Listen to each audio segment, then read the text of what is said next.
Hello and welcome my dear friend, this is me Kumar Pankaj और स्वागत आपका क्रैक नाउ पर करता हूं।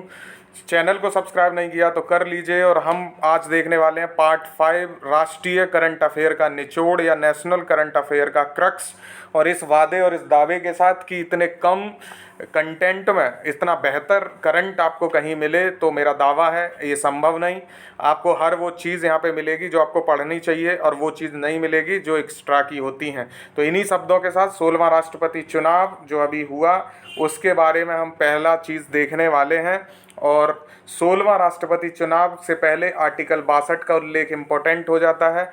अनुच्छेद 62 में कहा गया है कि जो निर्वर्तमान राष्ट्रपति हैं उनका कार्यकाल समाप्त होने से पहले नए राष्ट्रपति के निर्वाचन की प्रक्रिया शुरू हो जानी चाहिए। ये कहता है अनुच्छेद 62 यानी आर्टिकल 62। और इसी के तहत राष्ट्रपति चुनाव का ये आयोजन हुआ। अधिसूचना जारी हुई इस चुनाव की 15 जून को। इसका जो चुनाव हुआ 18 जुलाई को और शपथ हुई 25 जुलाई को। तीनों डेट इंपॉर्टेंट हैं, याद रखिएगा। बिहार और यूपी जैसे एग्जाम्स में पूछा जाता है ये कि अधिसूचना कब हुई, शपथ कब हुई या चुनाव कब हुआ। तो अधिसूचना 15 जून, चुनाव 18 जुलाई और शपथ 25 जुलाई को ली गई राष्ट्रपति जी द्वारा। द्रौपदी मुर्मू जो हैं वो 15वीं राष्ट्रपति भारत की निर्वाचित हुई। ठीक है, द्रौपदी मुर्मू नाम याद रखिएगा। आदिवासी समुदाय से ये महिला राष्ट्रपति 15वीं राष्ट्रपति हैं ये। और 16वां ये चुनाव था, क्योंकि राष्ट्रपति हमारे एक राष्ट्रपति 2 साल रहे, 2 कार्यकाल रहे, इसलिए 15वीं राष्ट्रपति रहेंगी। ये आपको याद रखना है। एक इम्पॉर्टेंट चीज़ और है, जो निर्वाचन अधिकारी बनाए गए वो थे लोकसभा महासचिव पीसी मोदी। ऐसा भी पूछा जा सकता है, तो इनको भी याद रखिएगा कि जो राष्ट्रपति चुनाव के निर्वाचन अधिकारी थे वो थे लोकसभा महासचिव के। जो लोकसभा महासचिव हैं पीसी मोदी, वही थे रिटर्निंग ऑफिसर या फिर निर्वाचन अधिकारी। अब थोड़ी सी बात द्रौपदी मुर्मू जी के बारे में जान लेते हैं। तो संथाल संप्रदाय की ये महिला द्रौपदी मुर्मू जी 15वीं राष्ट्रपति बनी है भारत की। सबसे युवा राष्ट्रपति हैं ये, 64 साल की हैं। इनसे कम एज में आज तक कोई भारत का राष्ट्रपति नहीं बना। और ये आज़ादी के बाद जन्म लेने वाली पहली राष्ट्रपति हैं भारत की। यानी अब तक जितने भी राष्ट्रपति सब बने वो आज़ादी के पहले जन्म ले चुके थे। और द्रौपदी मुर्मू जी जो हैं ये आज़ादी के बाद जन्म लेने वाली भारत की पहली राष्ट्रपति हैं। दूसरी महिला राष्ट्रपति हैं ये। पहली महिला राष्ट्रपति प्रतिभा देवी सिंह पाटिल हैं, आप सब जानते हैं। और ये द्रौपदी मुर्मू जो है 15वीं राष्ट्रपति हैं। अब आपको ये याद रखना है कि 12वां, 13वां, 14वां राष्ट्रपति कौन थे भारत के, ये याद रखेंगे तो आपका इस टॉपिक से क्वेश्चन नहीं छूटेगा। आर्टिकल 62 का उल्लेख मैंने कर ही दिया है। अगला महत्वपूर्ण करंट अफेयर है बुरहानपुर। बुरहानपुर मध्य प्रदेश में पड़ता है और ये देश का पहला ऐसा जिला हो गया है जो हर घर जल प्रमाणित जिला है। हर घर प्रमाणित जिला, मैं याद रखिएगा, हर घर जल योजना चल रही है जो मोदी जी ने शुरू की थी, वो जल जीवन मिशन के तहत चल रहा है ये हर घर जल योजना, ये भी आपको याद रखना है। और जल जीवन मिशन जो है ये शुरू हुआ था 15 अगस्त 2019 को, जब राष्ट्रपति जी ने इसकी लाल किले से घोषणा की। इसका उद्देश्य है 2024 तक। तो यहाँ पे ये ध्यान रखना है कि 15 अगस्त 2019 को जल जीवन मिशन की शुरुआत हुई, ऐसा पूछा गया। ये यूपीपीसीएस 2021 वाले एग्ज़ाम में ये क्वेश्चन आया था। सीधे सीधे जेजेएम कब शुरू हुआ, तो 15 अगस्त 2019 को। उद्देश्य इसका है 2024 तक हर घर में जल। और बुरहानपुर इस जिले को आपको याद रखना है, मध्य प्रदेश का ये जिला है। देश का पहला हर घर जल प्रमाणित जिला ये बन गया है। इतनी बात याद रखेंगे, काम हो जाएगा। आगे बढ़ेंगे हम इसी के बाद। भारत नवाचार सूचकांक यानी इंडिया इनोवेशन इंडेक्स 2021 ये जारी हुआ 21 जुलाई 2022 को। बिहार का इसमें 15वां स्थान है। अगर बिहार पीसीएस की आप तैयारी कर रहे हैं, बीपीएससी की, ऑब्वियसली मेरे चैनल पे वही ज़्यादा हैं अभी बच्चे, तो बीपीएससी के लिए 15वीं रैंक है भारत नवाचार सूचकांक में। स्कोर है 11.58 बिहार का, क्योंकि बिहार का जो है स्कोर पूछा जाता है। समझ रहे हो, बिहार में अगर क्वेश्चन आएगा इनोवेशन इंडेक्स तो उसमें स्कोर भी पूछा जा सकता है। तो 11.58 आपको याद रखना है, महत्वपूर्ण बात है। अब इसमें आप कैटेगरी में देख लीजिए, कर्नाटक जो है बड़े राज्यों में पहले स्थान पे है भारत नवाचार सूचकांक में। उत्तर पूर्वी राज्यों में मणिपुर पहले स्थान पर है और केंद्र शासित प्रदेशों में चंडीगढ़ पहले स्थान पे। यानी 3 कैटेगरी में डिवाइड करके रैंक प्रोवाइड कराई गई है इंडिया इनोवेशन इंडेक्स की। तो बड़े राज्यों में कर्नाटक, उत्तर पूर्वी यानी नॉर्थ ईस्ट स्टेट में मणिपुर और केंद्र में चंडीगढ़। इतना याद रहेगा, काम हो जाएगा। आगे बढ़ेंगे। नामसाई घोषणा पत्र बहुत इंपॉर्टेंट है, ये भी यूपी पीसीएस में पूछा गया इस लेटेस्ट एग्जाम में। इसमें पूछा गया था नामसाई घोषणा पत्र पे हाल ही में किसने हस्ताक्षर किए, तो इस पे असम के चीफ मिनिस्टर और अरुणाचल प्रदेश के चीफ मिनिस्टर ने साइन किए थे, और उसमें मुख्यमंत्री गृह मंत्री का नाम भी दिया हुआ था, अमित शाह का, उन्होंने साइन नहीं किए हैं। तो नामसाई घोषणा पत्र जो है ये अभी जारी हुआ, और ये समझौता हुआ असम मुख्यमंत्री यानी असम सरकार और अरुणाचल प्रदेश के बीच में। इनके कुछ विवादित गांवों को, जमीन को लेके ये जो है मेमोरेंडम साइन हुआ है। बस आपको इतना ही याद रखना है, नामसाई घोषणा पत्र असम और अरुणाचल प्रदेश के बीच हुआ है, इनके सीएम ने इसको साइन किया है। अगर आपसे बिहार में ये क्वेश्चन है, अब यूपी में अब तो नहीं पूछा जाएगा, बिहार में पूछ लिया जाए तो असम के मुख्यमंत्री हैं हेमंत बिस्वा और अरुणाचल प्रदेश के हैं पेमा खांडू, इन दोनों ने ही इस पे साइन किए, असम और अरुणाचल, याद रखिएगा। और ये जो मेमोरेंडम या ये समझौता या ये जो घोषणा पत्र है, ये 15 जुलाई 2022 को साइन हुआ या अपनाया गया। नामसाई घोषणा पत्र बहुत इंपॉर्टेंट है, इसको याद रखना है, ठीक है। इंपॉर्टेंट 2 स्टार बना रहा हूँ। आए हुए क्वेश्चंस हैं ये दोनों जो मैंने बोले आपको यूपी में। अग्निपथ योजना बहुत ज़्यादा चर्चा में रही है, उम्मीद है क्वेश्चन आगे आएंगे। अब इससे 14 जून 2022 को इसकी घोषणा की गई। अग्निपथ याद रखिएगा, इसके तहत जिन लोगों को चुना जाएगा वो कहलाएंगे अग्निवीर, और इसके बारे में आप डिटेल्ड में थोड़ा देखेंगे, इम्पोर्टेंट है ये चीज़। अग्निपथ 14 जून 2022 को इसके तहत जो लोग नियुक्त किए जाएंगे वो अग्निवीर कहलाएंगे। उनका कार्यकाल या सेवा काल होगा 4 वर्ष का। जल, थल और वायु सेना तीनों में ही इनका जो है इनको सिलेक्ट किया जाएगा, यानी थल सेना, वायु सेना, नौसेना, जिसको जल सेना भी कहते हैं। तो जल, थल, वायु तीनों में ही होगा 4 वर्ष का सेवा काल। अग्निवीर, ये फिर बोल रहा हूँ 14 जून 2022 इस दिन ये आई घोषणा हुई इसकी, तो ये याद रखना इम्पोर्टेंट है डेट। उम्र जो है इसकी जो रखी गई है इसके तहत 17.5 यानी 17.5 साल से 21 साल मैक्सिमम हो सकती है, मिनिमम 17.5 साल हो सकती है। अग्निपथ योजना के तहत जो लोग इसमें निर्धारित होना चाहते हैं, इसमें अपना वो कराना चाहते हैं, पार्टिसिपेट करना चाहते हैं, तो उनकी उम्र क्या है, सीमा 17.5 से 21 साल। याद रहेगा ना एक एक पॉइंट। इम्पोर्टेंट बात इसमें ये है कि 2022 की भर्ती क्योंकि एकदम तत्काल से आई तो इसमें कुछ विरोध हुआ, इसलिए 2022 की भर्ती हेतु छूट दे दी गई, और जो 2022 की भर्ती के लिए छूट है वो 23 साल मैक्सिमम एज रखी गई है, यानी रिलैक्सेशन दिया गया 2 साल का। 23 साल तक के बच्चे इनरोल हो सकते हैं अग्निपथ में 2022 के लिए, ये भी आपको याद रखना है। इसमें एक महत्वपूर्ण बात यह है कि महिलाओं को इसमें आरक्षण दिया जा रहा है 20%। इम्पोर्टेंट है सबसे बात ये, इसको भी याद रखना है। और इसमें अखिल भारतीय आधार पर हर वर्ग से लोगों को चुना जाएगा, यानी कि इसमें कैटेगरी का कोई लेना देना नहीं है। अखिल भारतीय आधार पे यानी ऑल इंडिया लेवल पे हर वर्ग, हर समुदाय से लोग इसमें इनरोल कर सकते हैं अग्निपथ योजना में। अग्निवीर जो होंगे, जो चुने जाएंगे, वो उनकी एक अलग रैंक होगी, यानी मौजूदा जो सेना में लोग कार्यरत हैं उनसे अलग रैंक इनको दी जाएगी अग्निवीर, ठीक है। तो ये मौजूदा रैंक से अलग होंगे, उनमें ये सम्मिलित नहीं किए जाएंगे, इनकी रैंक अलग से बनाई गई है, तो ये ध्यान रखना है आपको। इसमें एक चीज़ और है कि जब इनका 4 साल का कार्यकाल संपूर्ण हो जाएगा तो इन्हें एक मुश्त सेवा निधि भुगतान किया जाएगा, जिस पे बहुत ज़्यादा चर्चा भी हुई थी कि जब ये रिटायर होंगे तो इनके पास बहुत सारा पैसा होगा जिससे ये आगे कुछ शुरू कर सकते हैं। तो आप भी देख लीजिए कि कितना ज़्यादा पैसा है, 11.71 लाख रुपए हैं, यानी 12 लाख रुपए को टोटल है। और इसमें सरकार कितना दे रही है, तो 5.02 लाख दे रही है, और अग्निवीर का खुद का भी 5.02 लाख है, यानी आधा सरकार दे रही है और आधा अग्निवीर की सैलरी से काटा जाएगा। तो टोटल ये 11.71 लाख रुपीज़ होगा, जिसमें मैंने आपको बता दिया 5,02 अग्निवीर का होगा और 5,02 भारत सरकार का होगा। ये 10 लाख होता है, बट इस पे इंटरेस्ट और कुछ सर्विसेज और जोड़ के 11,71 टोटल होता है। तो ये मत कहिएगा कि सर 5,2 11.71 कैसे हो गया, तो ये आप छोड़ दीजिए, बस 11.71 ध्यान रखिएगा। बाकी इसमें बहुत सारी सब क्लॉज हैं, वो आपसे नहीं पूछेगा क्योंकि आप पीएचडी नहीं, जनरल स्टडीज़ में करंट अफेयर पढ़ रहे हो, ठीक है। चलिए, सेवा निधि के बारे में मैंने आपको बता ही दिया। अग्निवीर और प्लस सरकार जो है बराबर बराबर भुगतान करेंगे, जो कि मैंने आपको दिखाया 5.02 5.02। और 48 लाख रुपए का गैर अंशदायी जीवन बीमा है, इसमें जीवन बीमा कवर करेगी गवर्नमेंट, और इसमें कोई अंश प्रदान नहीं करना होगा अग्निवीर को, ये सरकार की तरफ से है। 48 लाख रुपए का गैर अंशदायी जीवन बीमा की लाइफ पे अगर कोई थ्रेट आता है सर्विस के दौरान तो 48 लाख रुपए का बीमा दिया जाएगा अग्निवीर को। इतना अगर आपको पता है अग्निपथ के बारे में तो काफ़ी है, इससे ज़्यादा क्वेश्चन बनने की संभावना इससे नहीं है। अगर इससे ज़्यादा बनेगा तो फिर वो खुद ही मास्टर अटेम्प्ट कर ले इसको, ठीक है।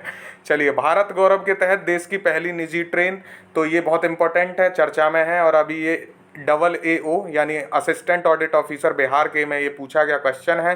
भारत गौरव के तहत देश की पहली निजी ट्रेन, तो ये चली 14 जून 2022 को, ये डेट याद रखना है आपको।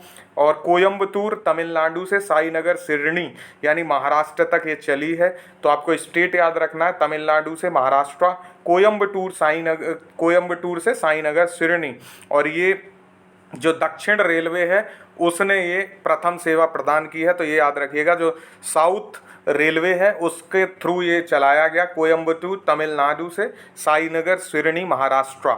भारत गौरव के तहत चल रही है, देश की पहली निजी ट्रेन थी ये। भारत गौरव योजना देखो अपना देश के जो तहत चल रहा है उसमें ये है, तो इतना आपको नहीं ध्यान रखना है। बस ये कोयम्बटूर से महाराष्ट्र में साईनगर सिरनी तक है, दक्षिण रेलवे के थ्रू चलाई जा रही है, प्रथम सेवा प्रदाता है दक्षिण रेलवे। और डेट आपको याद रखना है कब चली, तो 14 जून 2022। इतना याद रखेंगे तो काम हो जाएगा, ठीक है।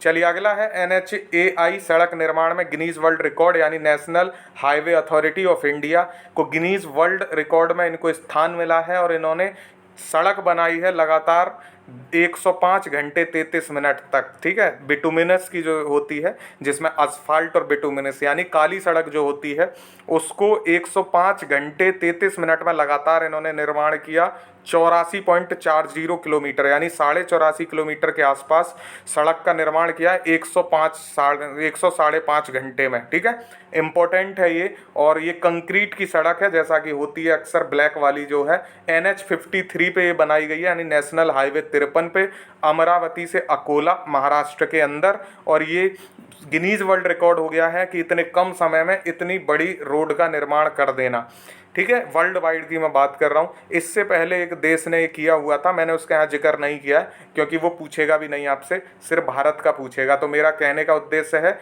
कम पढ़ो, बेहतर पढ़ो, सॉलिड पढ़ो, ठीक है। अगर आपको ऐसा लगता है कि मैं आपको अच्छा करंट अफेयर देता हूँ, मेहनत करके हाथ से बना के देता हूँ, तो आप इस वीडियो को देखने के बाद लाइक ठोक देना और दोस्तों को ज़रूर शेयर कर देना, जितने भी आपके दोस्त हैं। क्योंकि मैं बहुत प्रमोट नहीं करता हूँ अपनी वीडियोस, ना मेरी उतनी अभी हैसियत है कि मैं पैसे दे के इन्वेस्ट करूँ अपनी वीडियोस पर प्रमोट करूँ। तो आप ही लोग हैं जो मुझे प्रमोट कर सकते हैं। आप ही लोग, अगर माउथ टू माउथ प्रमोशन होगा तो बेहतर है। आप लोगों के सहारे ही हैं चीज़ें, अभी जिस स्थिति की हैं बातें मैं कर रहा हूँ, ठीक है। तो NHAI मैंने आपको बता दिया। डब्ल्यू ड्यूक, ये आपको याद रखना है। डब्ल्यू ड्यूक क्या है? सिक्किम की राज्य तितली है ये, और इसको अभी राज्य तितली का दर्जा दिया सिक्किम ने। डब्ल्यू ड्यूक याद रखिएगा, इंपॉर्टेंट है ये। और केसर हिंद यहाँ पे मैंने जिक्र कर दिया है क्योंकि ये भी चर्चा में रही है लास्ट टाइम तक। ये अरुणाचल प्रदेश की राज्य तितली है केसर हिंद।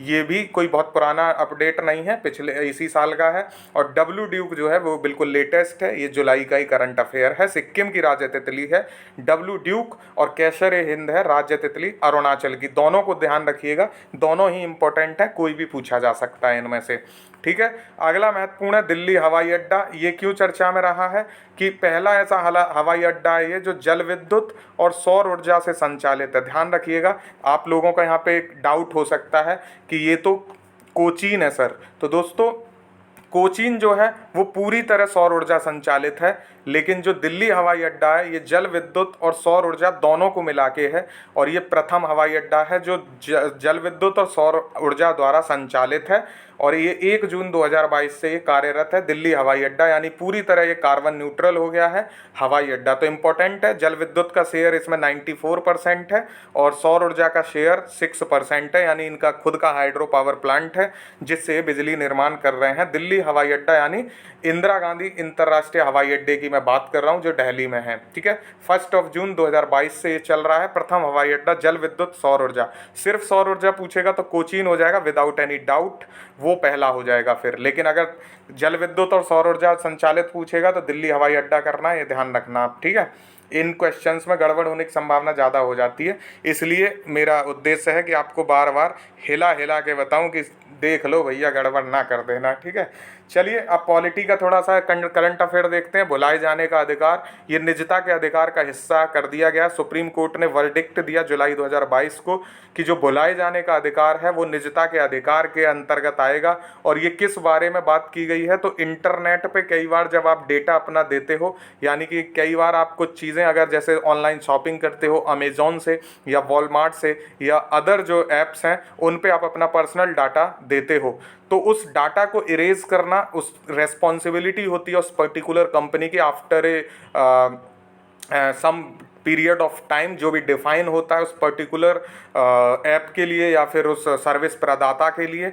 तो उसको भुलाया जाना यानी उसको डिलीट किया जाना आपका राइट टू प्राइवेसी है, अब निजता का अधिकार है, और ऐसा सुप्रीम कोर्ट ने कह दिया है जुलाई 2022 को। यानी कि अब ये आर्टिकल 21 के अंतर्गत क्या आ जाएगा, भुलाए जाने का अधिकार। तो अब क्वेश्चन पूछे जा सकते हैं कि भुलाए जाने का अधिकार किस अनुच्छेद के अंतर्गत आता है, तो आर्टिकल 21 याद रखिएगा निजता के अधिकार का हिस्सा हो गया है, और ये महत्वपूर्ण भी है काफ़ी ज़्यादा। मुझे लगता है इतना जान लिया आपने, महत्वपूर्ण काम हो जाएगा। 105 यानी 105th कॉन्स्टिट्यूशनल अमेंडमेंट या 105वां संविधान संशोधन हुआ अभी हाल ही में। तो वो किससे संबंधित है, बैकवर्ड क्लासेस को आइडेंटिफाई करने की स्टेट की पावर से, यानी कि जो पिछड़ा जो समुदाय है या पिछड़ी जो जाति हैं उनको दिशा निर्देशित करने या उनकी पहचान करने से संबंधित राज्यों को शक्ति प्रदान की गई है 105वां संविधान संशोधन के तहत। अब ये जो विधेयक था ये 127वां विधेयक था जब इसको पारित किया गया संसद में, और जब ये विधेयक पे राष्ट्रपति की मोहर लग गई तो ये एक्ट बन गया, कॉन्स्टिट्यूशनल अमेंडमेंट बन गया, और फिर ये 105वां संविधान संशोधन हो गया। तो कई बार क्या होता है जब विधेयक पारित होते हैं वो पेश किए जाते हैं तो वो पारित नहीं होते, वो खारिज हो जाते हैं, ठीक है। तो इसलिए विधेयक नंबर 127 था और संविधान संशोधन यानी एक्ट बना है ये 105वां। तो कई बार क्वेश्चन ऐसे पूछ लिया जाता है कि हाल ही में 127वां विधेयक पारित किया गया, वो किस संबंध में था। तो बच्चे कंफ्यूज हो जाते हैं कि 127वां क्या है, पता नहीं। तो 127वां जो विधेयक है वही 105वां कॉन्स्टिट्यूशन अमेंडमेंट है, और ये बैकवर्ड क्लासेस को आइडेंटिफाई करने की राज्यों की शक्ति से संबंधित है, जो कि 18 अगस्त 2021 को राष्ट्रपति की इस पे साइन होने के बाद ये पावर में आ गया था, ठीक है। सुप्रीम कोर्ट के वर्डिक्ट के बाद ये आया था, सुप्रीम कोर्ट ने कहा ऐसा करने के लिए, तब ये किया गया। तो ये बहुत इंपॉर्टेंट इसमें जो बात थी वो यही थी, 127वां विधेयक और 105वां कॉन्स्टिट्यूशनल अमेंडमेंट यानी संविधान संशोधन जो है वो एक ही बात है। और ये बैकवर्ड क्लासेस यानी पिछड़ी जातियों को की पहचान करने से संबंधित राज्यों को शक्ति प्रदान करता है, ठीक है।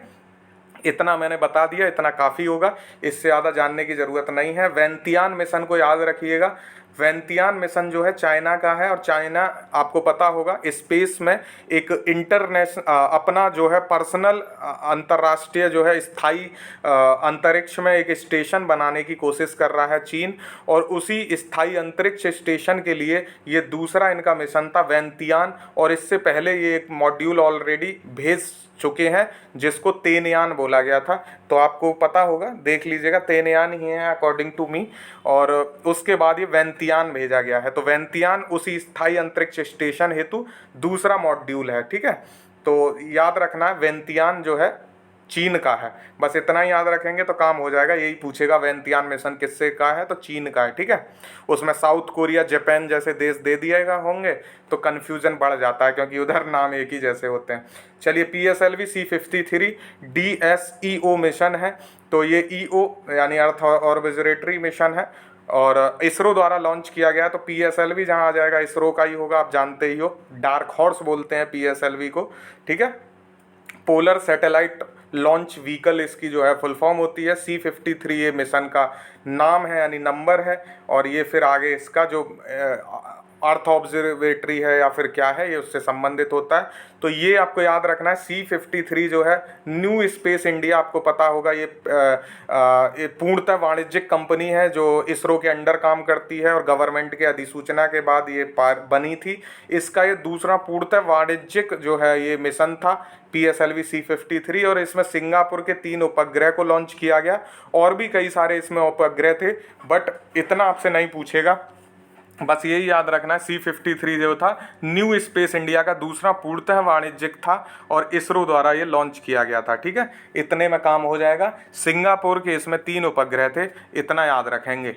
येलान क्रेटर बहुत इंपॉर्टेंट है। ये येलान क्रेटर नासा के वैज्ञानिकों ने उत्तर पश्चिम चीन के हेलिजियांग प्रांत में खोजा है। इस क्रेटर को येलान नाम है और चीन से ये संबंधित है। और हेलिंग जियांग प्रांत चीन का प्रांत है ये, यहाँ पे खोजा गया है। तो आपसे सिर्फ ये पूछेगा येलान क्रेटर जो है ये किस देश में खोजा गया या किसने खोजा, तो नासा ने खोजा है, ठीक है। ये अमेरिका की एजेंसी आप जानते हैं, और ये चीन में खोजा है। तो इसलिए इम्पोर्टेंट है कि चीन और इसके जो अमेरिका के रिलेशन गड़बड़ रहते हैं तो लोग इसको प्रेडिक्ट भी नहीं करेंगे। बट जो इंटरनेशनल स्पेस मिशन जो होते हैं दोस्तों, उसमें किसी भी देश के संबंध खराब नहीं होते। इसमें एक ट्रिटी काम करती है जिसको आउटर स्पेस ट्रिटी बोलते हैं। ये जब आप मेंस में आएंगे तो पढ़ेंगे, ठीक है। अभी आप प्रीलिम्स दे रहे हैं तो ज़्यादा डिटेल नहीं जाएंगे आप। भारत की वो हो गया ख़त्म येलान क्रेटर पे। अगला चलते हैं। भारत की पहली स्टील स्लैग रोड है, और स्टील स्लैग मतलब स्टील इस्पात का कचरा जो होता है। जब इस्पात बनाया जाता है, स्टील बनाया जाता है, तो उसका बाई प्रोडक्ट जो होता है वो स्टील स्लैग होता है, इसका कचरा निकलता है, उप उत्पाद बोलते हैं इसको। इसी उप उत्पाद का प्रयोग करके सूरत गुजरात में जो है एक सड़क बनाई गई है, और ये 1.180 किलोमीटर की सड़क है, और ये सूरत गुजरात में इसका निर्माण किया गया है। तो आपको याद रखना है स्टील स्लैग क्या होता है। ये बाई प्रोडक्ट है, या ये इस इस्पात निर्माण के दौरान उत्पन्न हुआ कचरा या उप उत्पाद इसको बोलेंगे, और इसका निर्माण किया, इससे बना सड़क बनाई जा रही है। और इसके बहुत सारे प्रयोग अनुप्रयोग अभी खोजे गए हैं साइंस एंड टेक में, यानी टेक्नोलॉजी में, कि इससे सड़क निर्माण हो सकती है। इसका जो है फसलों में भी उपयोग किया जा सकता है, और भी इसके कई सारे वाणिज्यिक प्रयोग हैं स्टील स्लैग के। ये क्वेश्चन IAS में पूछा गया था 2020 में, 2020 में, और अब ये पूछा जा रहा है स्टेट PCS एग्जाम्स में, ठीक है। चलिए, अगला महत्वपूर्ण करंट अफेयर है फ्रंटियर। फ्रंटियर जो है ये अमेरिका का विश्व का द्रुततम कंप्यूटर हो गया है, यानी फास्टेस्ट कंप्यूटर इन वर्ल्ड, और USA का है ये, यानी अमेरिका का है। और इससे पहले फुगाकू था जो जापान का था, बट अब फ्रंटियर आपको याद रखना है। और इसकी जो स्पीड है वो है 1102 पेटाफ्लॉप। आप जानते हो आजकल जो कंप्यूटर्स हैं सुपर कंप्यूटर, इनकी स्पीड पेटाफ्लॉप में मापी जाती है। तो फ्रंटियर की स्पीड है 1102 पेटाफ्लॉप। अब आप इसको ये समझ सकते हैं कि जो इंडिया का जो द्रुततम कंप्यूटर है परम सिद्धि, जो कि पुणे में अभी बेस्ड है, पुणे में कार्यरत है, इसकी जो स्पीड है 4.62 पेटाफ्लॉप है। अब ये जानिए कि फ्रंटियर कितना पावरफुल और कितनी बड़ी चीज़ है। 1102 पेटाफ्लॉप और कहाँ 4 पेटाफ्लॉप। तो समझ रहे हैं कितना ज़्यादा इस मामले में भारत पीछे है साइंस एंड टेक में, ठीक है। तो अगर हम बात करें, चलो ये छोड़ दो इंडिया की, हम काफ़ी समय गुलाम रहे, आप ऐसा भी बोल सकते हैं। तो जो जापान का जो है फुगाकू, वो 400 समथिंग है, ठीक है, 400 पेटाफ्लॉप है, यानी 3 गुने के आसपास है ये फ्रंटियर। तो बहुत ज़्यादा शक्तिशाली है, और अब बहुत साल लगेंगे किसी दूसरे देश को अमेरिका के इस फ्रंटियर को पीछे करने में, ठीक है। तो ये करंट अफेयर चेंज नहीं होने वाला है अब लंबे समय तक, ठीक है। तो आप इसका फ्रंटियर नाम याद रखिएगा, USA का है। चलिए, महत्वपूर्ण करंट अफेयर है नैनो यूरिया तरल संयंत्र। तो लिक्विड यूरिया का है ये जो संयंत्र है, ये लगा है कलोल गुजरात में, ठीक है। इंपॉर्टेंट है ये। लिक्विड यूरिया काफ़ी ज़्यादा चर्चा में है। गुजरात के कलोल में इसका संयंत्र स्थापित किया गया है और इसमें डिटेल थोड़ा देख लीजिए। 500 ml जो है, 500 ml की एक बॉटल होगी और एक दिन में 1.5 लाख बॉटलों का निर्माण किया जाएगा, ठीक है। यानी एक बॉटल कितने ml की होती है, 500 ml, और एक दिन में इस संयंत्र के द्वारा 1.5 लाख बोतलों का जो है उत्पादन किया जाएगा। और ये काफ़ी बेनिफिशियल भी है किसानों के लिए, अफोर्डेबल भी है, और एक बोरा लगभग यूरिया के काम कर देता है ये 500 ml का बॉटल। तो ये नैनो टेक्नोलॉजी पे बेस्ड है। आप नैनो टेक्नोलॉजी जानते होंगे, वो उसका जो सरफेस एरिया को डिक्रीज करके उसको ज़्यादा एक्सप्रेड करने के लिए जो है एबल बनाया जाता है, ताकि ये अच्छे से अपना बेनिफिट दे पाए पौधों को। तो ये साइंस एंड टेक अभी नहीं पढ़ा रहा हूँ मैं, करंट ही बता रहा हूँ, बट इतना बताने का मकसद ये होता है कि वन लाइनर फैक्ट्स को याद करना दिक्कत होती है। अगर कहानी बता दो तो आप कभी नहीं भूलेंगे। जैसे मैंने फ्रंटियर की बताई, जैसे मैंने आपको अभी चाइना के स्पेस एजेंसी की उसकी बताई। तो इसका मकसद ये होता है कि मैं आपको याद करा दूँ। अगर कुमार पंकज आपको पढ़ा रहा है और आप याद नहीं कर पाए तो फिर ये मेरा फेलियर है, आपका नहीं। और जब मैं पढ़ा रहा हूँ आप बोर हो गए तो वो भी मेरा फेलियर है। बच्चे पढ़ते हुए ना सोएं, ये मास्टर की जिम्मेदारी होती है, और बच्चों की जिम्मेदारी होती है कि सिर्फ अच्छे से पढ़ लेना और जितना मास्टर ने बोला उतना कर देना। चलिए आगे बढ़ते हैं। सेमीकॉन इंडिया सम्मेलन, मोदी जी द्वारा इसका उद्घाटन किया गया बेंगलुरु में। सेमीकॉन, और ये सेमीकॉन क्या है, तो सेमी कंडक्टर से रिलेटेड है ये। बेसिकली आप जानते हो जितनी भी आपकी आईटी प्रोडक्ट्स होते हैं कंप्यूटर वगैरह में जो सेमीकंडक्टर का उपयोग किया जाता है, ये काफ़ी ज़्यादा वो हम जो है आयात करते हैं सेमीकंडक्टर का। ज़्यादा से ज़्यादा जो आयात हमारा होता है ये कहाँ से होता है बताइएगा आप मुझे, अगर आपको पता है तो। चाइना का पड़ोसी है, चाइना के उससे रिश्ते ख़राब हैं, अब तो बता ही सकते हो। तो वहाँ से हम सेमीकंडक्टर का जो है आयात करते हैं, लेकिन भरोसा नहीं है कि कब तक वो देश की स्थिति ठीक रहने वाली है। इसलिए हम आत्मनिर्भर भी होना चाहते हैं सेमीकंडक्टर के क्षेत्र में। उसी को लेके ये सेमीकॉन इंडिया सम्मेलन जो है किया गया, मोदी जी द्वारा इसका उद्घाटन बेंगलुरु में, कि हम खुद से सेमीकंडक्टर का उत्पादन करेंगे। तो सेमीकॉन इंडिया कहाँ हुआ, बेंगलुरु में, याद रखिएगा, इंपॉर्टेंट है। अगला क्वेश्चन है, भारत का पहला कोयला से मेथेनॉल संयंत्र, ये हैदराबाद में लगाया गया है। और ये इसलिए इम्पोर्टेंट हो जाता है कि भारत ऐसा पहला देश है जिसने बहुत हाई, जिसमें कोयला जिसमें कार्बन की मात्रा बहुत ज़्यादा होती है, उससे मेथेनॉल को बनाने की ये प्रोसेस पे जो है कामयाबी पाई है। बहुत सारे दोस्त पहले से कर रहे थे, कोयला से मेथेनॉल बना रहे थे, बट उन कोयला में कार्बन की मात्रा कम होती थी। भारत जिससे बना रहा है इसमें कार्बन की मात्रा बहुत अधिक होती है और उससे मेथेनॉल बनाने पे भारत सक्सेसफुल रहा है। तो ये हैदराबाद में है संयंत्र, याद रखना इम्पोर्टेंट है। अब आ जाते हैं कुछ वैसे करंट अफेयर पे जो आप पढ़े भी होंगे बट रिवाइज करना इंपॉर्टेंट है। तो प्रथम विद्युत अनुकूल राजमार्ग दिल्ली चंडीगढ़ राजमार्ग है, ये आप सब जानते हैं। ये कारना कर्ण झील है, जो कर्ण झील हरियाणा में पड़ती है। बेसिकली ये गुरुग्राम हरियाणा में कर्ण लेक या कर्ण झील, कारना लेक भी बोलते हैं इसको। तो इसी में सौर ऊर्जा आधारित ईवी स्टेशन है, यानी इलेक्ट्रॉनिक जो व्हीकल हैं, इलेक्ट्रिक व्हीकल के लिए चार्जिंग स्टेशन है यहाँ पे, ये कारना कर्ण लेक के पास। और ये इसी दिल्ली चंडीगढ़ राजमार्ग पे यानी दिल्ली चंडीगढ़ हाईवे पे पड़ता है, जो कि सबसे बड़ा इलेक्ट्रिक व्हीकल स्टेशन है अभी हरियाणा में है, याद रखिएगा। तो इसी की वजह से ये और दिल्ली चंडीगढ़ राजमार्ग जो है आसान हो गया है कि इस पे इतना बड़ा इलेक्ट्रिक व्हीकल चार्जिंग स्टेशन भी बनाया हुआ है। तो दिल्ली चंडीगढ़ हाईवे याद रखना है आपका, प्रथम विद्युत अनुकूल राजमार्ग है फिलहाल भारत में। एक बहुत इंपॉर्टेंट न्यूज़ है, प्रथम स्वदेशी QHPV टीका बना है। तो ये ध्यान से देखिएगा, इंपॉर्टेंट है, हो सकता है ये पूछा जाए, नया अपडेट है। क्वाड्रीवेलेंट ह्यूमन पेपिलोमा वैक्सीन बोलते हैं इसको, और नाम है इसका सर्वावैक, ठीक है। कैसे पढ़ेंगे इसको, क्वाड्रीवेलेंट ह्यूमन पेपिलोमा वैक्सीन। तो Q से हो गया क्वाड्रिलेटरल, H से होगा ह्यूमन, P से हो गया पेपिलोमा और V से हो गया वैक्सीन। और इसका नाम जो है वो सर्वावैक वैक्सीन है। और ये जो महिलाओं में सर्वाइकल कैंसर जो होता है उसके लिए है, और इसका नाम क्या है, सर्वावैक, मैंने बता दिया।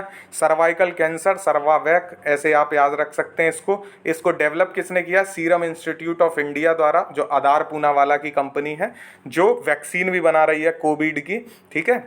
कोविडशील्ड जो बनाती है सीरम इंस्टीट्यूट ऑफ इंडिया, वही बनाया है उसी ने सर्वावैक को।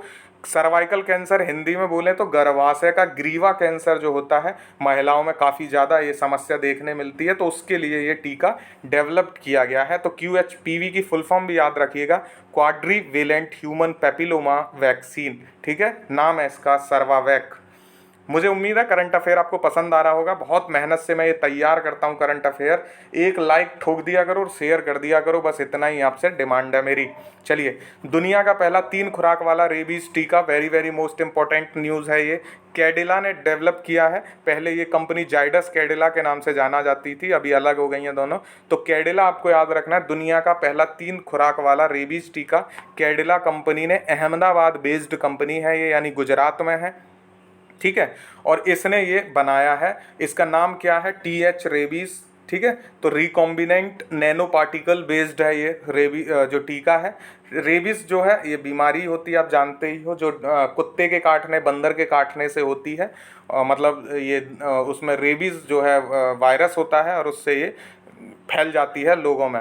और भारत का जो लक्ष्य है 2023-30 तक रेबीज मुक्त लक्ष्य रखा गया है कि भारत 2030 तक रेबीज मुक्त होना चाहता है, तो उसमें ये बहुत हेल्प करेगी ये खुराक। और ये 3 डोज में दी जाती है, ठीक है, ये भी याद रखना, 3 खुराक वाला। रेबीज का टीका अभी तक था नहीं अवेलेबल मार्केट में, जिसको एक बार रेबीज हो जाता था वो मर ही जाता है, ठीक है। तो बहुत खतरनाक चीज़ है ये, बहुत मैंने अपनी आंखों से देखा है जब मैं फार्मा में हुआ करता था कि कैसे लोगों की जान चली जाती है। तो बहुत खतरनाक है और ये बहुत अच्छी खबर है कि रेबीज़ का टीका आ गया मार्केट में। तो ये जी प्रोटीन आधारित वैक्सीन है, बेसिकली जी प्रोटीन पे अटैक करती है और उस पर्टिकुलर वायरस को काम करने से रोक देती है। तो बहुत अच्छी चीज़ है ये, याद रखना है। और यहीं पे एक फैक्ट आता है, गोवा जो है पहला रेबीज मुक्त राज्य भी है और भारत का लक्ष्य है 2030 तक। इतना आप इसमें याद रखेंगे तो इम्पोर्टेंट काम हो जाएगा आपका। कैडिला भी याद रखना है आपको, ठीक है। जी प्रोटीन आधारित वैक्सीन है, ये भी याद रखेंगे क्योंकि डिफ़िकल्ट बनाना हुआ तो यही पूछेगा। स्वदेश याद रखिएगा, स्वदेश पूछ सकता है, न्यूज़ में रहा है स्वदेश क्या है। तो प्रथम multi modal neuro imaging database है, यानी न्यूरो इमेजिंग मतलब न्यूरॉन्स से इमेजिंग करना। जो ब्रेन में, ह्यूमन ब्रेन में न्यूरॉन्स होते हैं जो मोटर सेंसरी सिस्टम से रिसेप्टर पे काम करता है, तो वो न्यूरॉन्स की बात हो रही है, तंत्रिकाओं की बात हो रही है, जिससे हमारे पूरी बॉडी में सिग्नल्स ट्रांसफ़र होते हैं। तो ब्रेन में न्यूरॉन्स की जो है इमेजिंग की जाएगी, उनकी फ़ोटो खींची जाएगी, ऐसे आप जान सकते हैं। और ये हरियाणा में है प्रथम multi modal neuro imaging database, और इसमें डाटा जो है रखा जाएगा, डाटा का कलेक्शन किया जाएगा हरियाणा में, ठीक है। इतना ये कहानी मैंने इसलिए बताई ताकि आपको याद रहे। ये जो मेडिकल टर्मिनोलॉजी होती है ये मेडिकल के स्टूडेंट याद रख लेंगे, ह्यूमैनिटीज़ को स्टूडेंट को दिक्कत हो सकती है, सबकी नहीं बोल रहा हूँ बट मोस्टली को ये दिक्कत होगी, इसलिए मैं कहानी बता देता हूँ। मेरे मेडिकल के होने का आपका कुछ फ़ायदा तो हो ही जाए, ठीक है। तो न्यूरो इमेजिंग डाटाबेस हरियाणा में है ये, स्वदेश इसका नाम है, याद रखिएगा, ठीक है। चलिए अगला है नए रामसर स्थल। तो न्यू वेटलैंड साइट जो है रामसर कन्वेंशन के तहत, आप जानते हो ईरान में ये हुआ। वेटलैंड साइट जो होते हैं, जो वेटलैंड साइट को हिंदी में क्या बोलते हैं, अभी मैं आपको थोड़ा, आर्द्र भूमि या आर्द्र भूमि स्थल जो है वो नए रामसर स्थल आर्द्र भूमि जो है भारत में बढ़ के हो गई हैं 75 और 75 हो गई हैं। आज़ादी के 75 में महोत्सव के तौर पे 11 बढ़ा दी गई, पहले 64 थी, अब 64 + 11 हो गई हैं और ये टोटल अभी 75 हैं रामसर स्थल, 75। इसमें सबसे ज़्यादा अगर पूछ ले तो तमिलनाडु में है 14, दूसरे नंबर पे उत्तर प्रदेश का स्थान आता है जहाँ पे 10 वेटलैंड हैं फिलहाल में। तो अब नए रामसर स्थल भारत में कितने हो गए हैं, 75 हो गए हैं, याद रखना है। 64 पहले थे, 11 नए बड़े हैं। अब जो नए 11 ऐड हुए हैं इनमें आप ये देख लीजिए कहाँ कहाँ ऐड हुए हैं। तो 4 तमिलनाडु में ऐड हुए हैं, 3 उड़ीसा में हुए हैं, 2 जम्मू एंड कश्मीर में ऐड हुए हैं, 1 मध्य प्रदेश में हुआ और 1 महाराष्ट्र में हुआ है। तो 4 तमिलनाडु, 3 उड़ीसा, 7 हो गए, 2 जम्मू कश्मीर 9 और 2 ये मध्य प्रदेश में 1 और 1 महाराष्ट्र में, तो 11 हो गए। और इसी में जो पहले ये जो 64 हुए थे तब उसमें पूछा जा सकता है आपसे करीकली। तो करीकली जो है ये आपका तमिलनाडु में है, पल्लीकरनई भी तमिलनाडु में है और पिचवरम भी तमिलनाडु में है। इसमें एक और जोड़ा गया था सांख्य, इसका आप बताइएगा सांख्य कहाँ है, ठीक है, सांख्य भी इम्पोर्टेंट है। तो ये देख लीजिएगा पहले जो जोड़े गए थे, बट अभी जो करंट है ये 75 हैं टोटल, ये याद रखना है आपको, क्योंकि मेरा उद्देश्य है आपको उतना बताऊं जितना आपके काम का हो। डिटेल्ड में जाना है तो आप बुक उठा लीजिएगा या गूगल कर लीजिएगा, मिल जाएगा। विश्व की पहली फिशिंग कैट गणना हुई है, और फिशिंग कैट मतलब ये बिल्ली ही है, आप सही समझ रहे हैं। लेकिन ये जो बिल्ली है ये झील के आसपास रहती है, चिल्का झील में ये पाई जाती है। चिल्का झील उड़ीसा में है और खारे पानी की ये किनारे पे लगी सबसे बड़ी झील है, लैगून झील, चिल्का झील है। ठीक है, तो 176 जो है फिशिंग कैट यहाँ पे पाई गई हैं। और ये इंपॉर्टेंट इसलिए क्योंकि वल्नरेबल है ये रेड डाटा बुक में, जो लाल सूची होती है सुवेद्य हैं उसमें ये फिशिंग कैट, और ये पाई गई हैं 176 चिल्का झील उड़ीसा में। ठीक है, इतना आपको याद रहेगा। विश्व की पहली फिशिंग कैट गणना ये की गई चिल्का झील उड़ीसा में, 176 हैं, इतना याद रखेंगे तो काम हो जाएगा। देश का 53वां बाघ अभ्यारण्य यानी टाइगर रिजर्व जो है अभी बना है, कौन? तो गुरु घासीदास नेशनल पार्क है जो कि छत्तीसगढ़ में है। ये देश का 53वां यानी 53rd टाइगर रिजर्व बन गया है। अभी 52 थे, 52 ही पढ़े होंगे शायद आप में से बहुत से लोगों ने। रामगढ़ विषधारी राजस्थान का 52 था, अपडेट हो गया है, अब 53 हो गए हैं। गुरु घासीदास नेशनल पार्क जो है ये छत्तीसगढ़ में है और ये 53वां बाघ अभ्यारण्य हो गया है अब। ठीक है, अगला करंट अफेयर है देश का पहला सीवीड पार्क। तो देश का सीवीड मतलब जो समुद्र में जो मछलियां हैं उनके लिए खाना बनाने की ऐसी कुछ व्यवस्था। तो देश का सीवीड पार्क जो है ये तमिलनाडु में है, और इसको सेज का दर्जा जो है दिया गया है, स्पेशल इकोनॉमिक जोन बोलते हैं सेज को। इसके बारे में आपने इकोनॉमी में पढ़ा भी होगा, नहीं पढ़ा है तो पढ़ लीजिएगा। ठीक है, तो देश का पहला सीवीड पार्क कहाँ खोला गया? तमिलनाडु में, और ये पीएम मत्स्य संपदा योजना के तहत इसका निर्माण किया गया है, तमिलनाडु में है। और स्पेशल इकोनॉमिक जोन का मतलब होता है कि ये ड्यूटी फ्री एरिया होता है, यहाँ से इंपोर्ट और एक्सपोर्ट पे ड्यूटी नहीं लगाई जाती है, इसलिए ये सेज या स्पेशल इकोनॉमिक यानी स्पेशल आर्थिक क्षेत्र इसको बोलते हैं। ये आपको याद रहेगा तो काम हो जाएगा। आज का करंट अफेयर इतना ही था। एक छोटा सा पार्ट मैं और बनाऊंगा नेशनल का, उसके बाद खेल खत्म और पैसा हजम हो जाएगा और आप लोग तैयार हो जाएंगे मैराथन लड़ने के लिए, युद्ध लड़ने के लिए मैदान में। ठीक है, वीडियो पसंद आया हो तो शेयर कर दो और मेहनत को कर दो वसूल, और फिर हम मिलेंगे एक वीडियो के साथ जल्दी ही। तब तक के लिए आप शुक्रिया, पढ़ते रहिए। थैंक यू सो मच कि आपने अपना कीमती समय दिया हमको, क्रैक नाउ को सब्सक्राइब करके उस कम समय को और बढ़ा दीजिए। शुक्रिया for watching, have a good day, जय हिंद।